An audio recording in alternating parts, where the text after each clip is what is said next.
Mungkin adalah sesuatu yang absurd bagi kita, masyarakat Indonesia yang biasa hidup relatif pada situasi nyaman, aman, dan tanpa tantangan untuk bisa memahami bagaimana kebahagiaan itu bisa diukur. Maksudnya, di Indonesia paling tidak sejak zaman kerajaan-kerajaan di Nusantara dulu, praktis kehidupan bangsa kita tidak sesulit bangsa-bangsa lain yang misalnya hidup di daerah empat musim kan. Dengan relatif kondisi cuaca di Indonesia yang cukup ramah, kecuali di Bekasi, karena biasanya mataharinya dua, menjadikan kenyamanan dan kebahagiaan adalah sesuatu yang given. Sejak zaman dahulu kala, bangsa kita merupakan bangsa pelaut dan agraris yang memiliki kelimpahan rezeki sumber daya alam yang tidak hanya cukup untuk memenuhi kebutuhan perut masing-masing individu, tapi juga bisa menggunakan rezeki sumber daya alam tersebut untuk berdagang ke kerajaan atau tempat-tempat lain kan. Namun, di balik semua kenyamanan dan kebahagiaan yang timbul karena merasa bahwa kita tinggal di negara yang relatif nyaman, pasokan pangan melimpah, tanaman mudah tumbuh, ikan tinggal mancing, dan lain sebagainya, memiliki dampak laten yaitu pada indikator-indikator lainnya seperti etos kerja dan kegigihan. Walaupun gue nggak akan bahas soal etos kerja dan kegigihan itu, cuma hal ini bisa dibilang adalah fenomena mendasar yang kita semua juga bisa lihat apabila dibandingkan dengan orang-orang yang misalnya datang dari negara-negara empat musim tadi.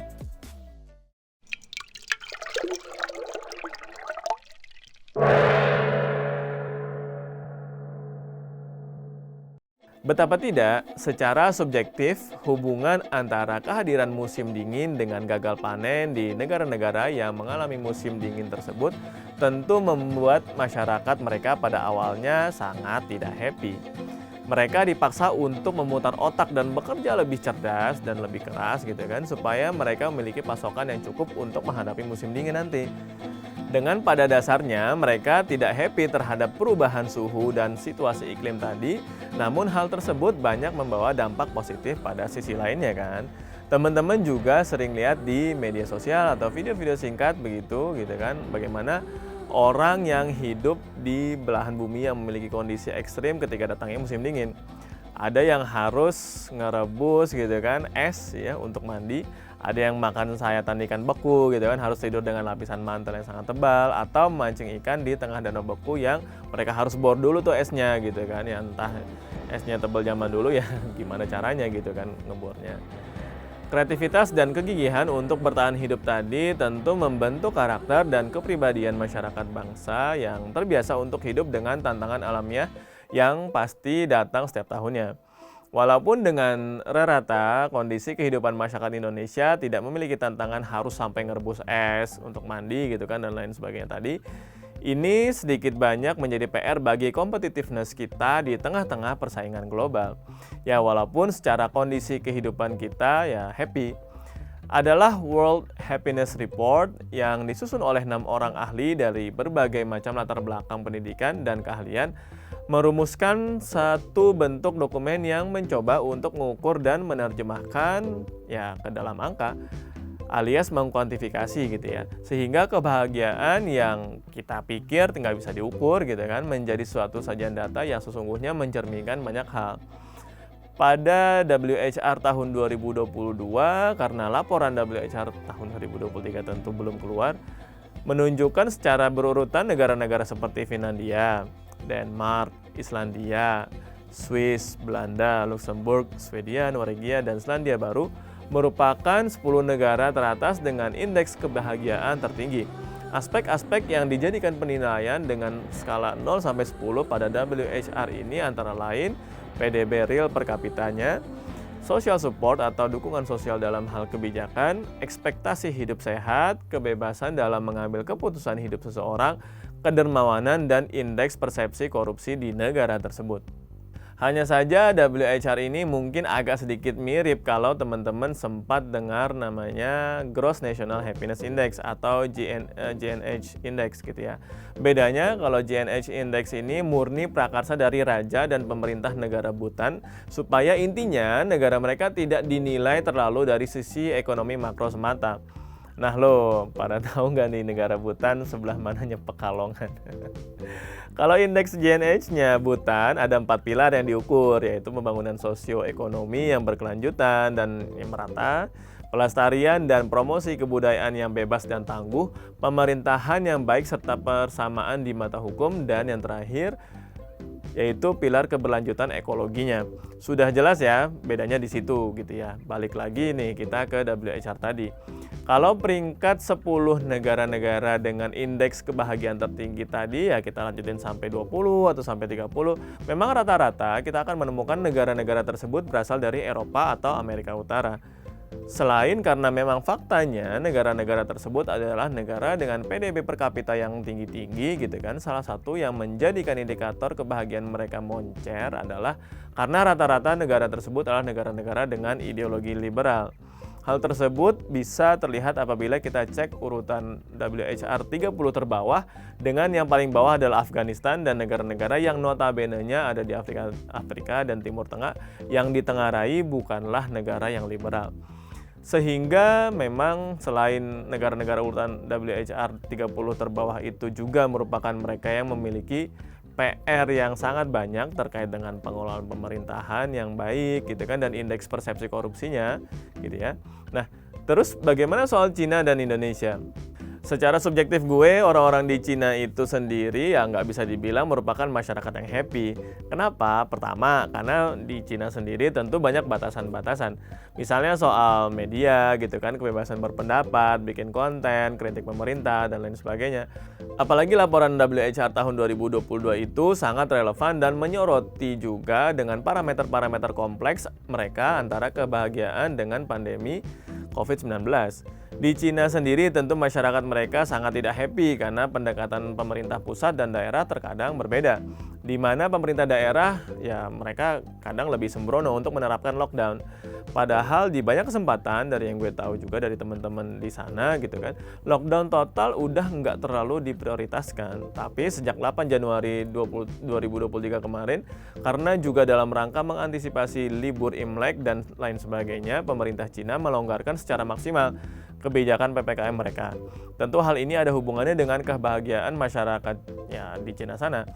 Dengan banyak pemberitaan lockdown yang bisa dibilang ekstrim, misalnya pemberlakuan lockdown dilakukan tiba-tiba gitu kan. Bahkan ada orang-orang nih misalnya yang lagi di area perkantoran nggak diperbolehkan untuk sekedar pulang dulu ke rumahnya dan mereka harus menginap di kantor dengan pakaian yang menempel di badan.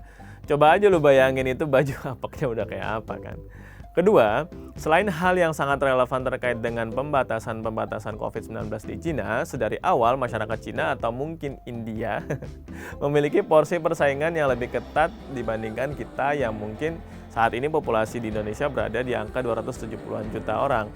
Dengan banyaknya populasi di Cina, tentu iklim kompetisi dalam hal pendidikan, pekerjaan, hingga asmara gitu kan, menjadi salah satu faktor ya subjektif tadi, membuat masyarakat mereka tidaklah happy gitu. Bahkan saking tingginya iklim kompetisi mereka di sana, ya seakan derajat pria dan wanita di sana sama rata gitu.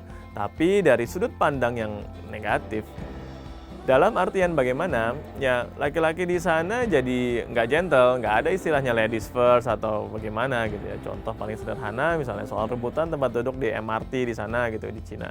Atau bus umum aja deh gitu kan.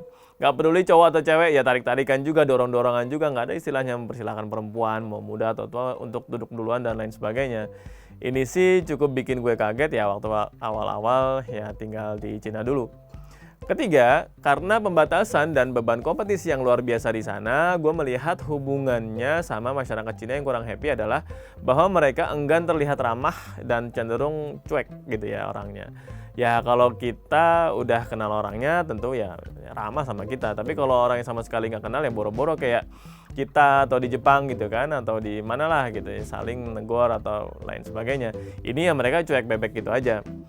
Cina sendiri di WHR tahun 2022 itu menempati urutan ke-72 di bawah Malaysia dan Bolivia. Memang ada beberapa faktor lain juga selain 3 faktor subjektif di atas. Misalnya terkait dengan tingkat polusi yang tinggi di kota-kota besar di Cina. Hal ini tentu membuat masyarakat alih-alih menikmati langit biru, awan putih gitu kan kayak lagu Sherina. Ini malah asap kelabu dan mata perih gitu kan. Tapi ini ya juga jadi PR masyarakat mereka sendiri untuk segera beralih ke kendaraan yang lebih rendah emisi atau full menggunakan transportasi publik kan. Hal lain misalnya alih-alih mau bertamasya di tempat-tempat wisata di Cina gitu kan, yang ada malah lokasi-lokasi wisata itu ya isinya orang semua gitu, apa yang mau dilihat gitu. Ini juga berdampak pada ya dari populasi mereka yang besar itu tadi kan. Makanya pemerintah Cina juga sedang meramu formula-formula demografi yang pas, paling enggak Disneyland di Shanghai gitu kan, supaya lebih bisa dinikmati gitu. Ya lu bayangin aja kalau misalnya lagi liburan Imlek atau mereka ya 17 Agustusannya gitu kan di sana, ya itu yang namanya tempat wisata, ya orang semua boro-boro mau nikmatin pemandangan apa segala macam, objek-objeknya, foto-foto. Yang kelihatan cuman kepolan ikat rambut orang gitu kan sama tongsis yang diangkat-angkat misalnya.